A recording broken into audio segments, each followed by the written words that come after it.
So when you're looking at innovation, it's really about that inquiry and that creativity. Taking personal responsibility and initiatives. How do we think differently? Tenacity, experimentation and permission to fail, and reaching out to others and finding partnerships. The notion of just getting this many stakeholders in the room at the same time to say this is what we do in education, that's really exciting to me. We've really had to lean on community and schools to be able to build those partnerships to ensure that our programs are really sustainable and really successful. Just building on what some of my colleagues said, when we invite our community partners, we know what we want as a school district, as teachers, as principals, as the heads of our departments, but I want to know what our community partners want. I want to know what their questions are. We have all these rural educators here, we have business here. We need to be able to talk about the kids and how do we deliver education to all of the kids in the rural areas of our province. Education happens 24 hours a day for most kids, and we need to pay attention to that.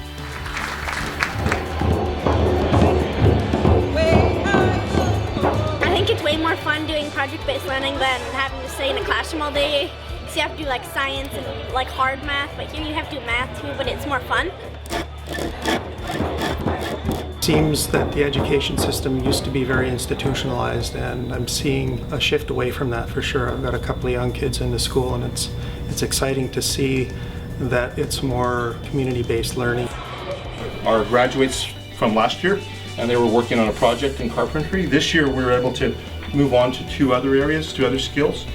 Kids were focused on electronics and automotives.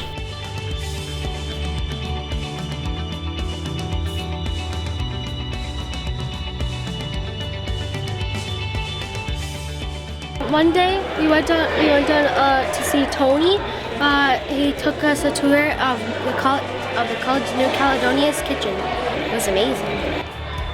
We're all here for the future of every single young person in our school system, be they the Aboriginal students, be they the students in rural British Columbia who have different challenges. The cookie cutter approach that we've had in the past to education is not where we need to go.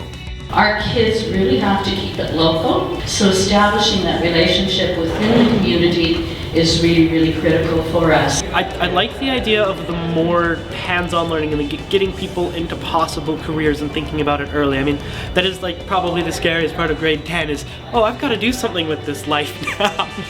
There's a wealth of knowledge and research already being done in these areas, and if we can take all of that, combine it, and really focus on what this is all about and who this is all about is those students. And what I've been hearing all day and synthesizing all this information that has come at me is that it's our students that need to learn outside of the box.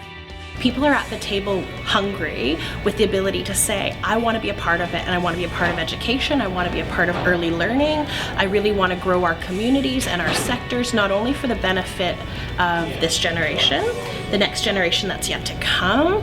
How do we take innovation, inquiry, project-based learning, our curriculum that we currently have, and to be able to dissect that so then that way we can start to champion education for our kids.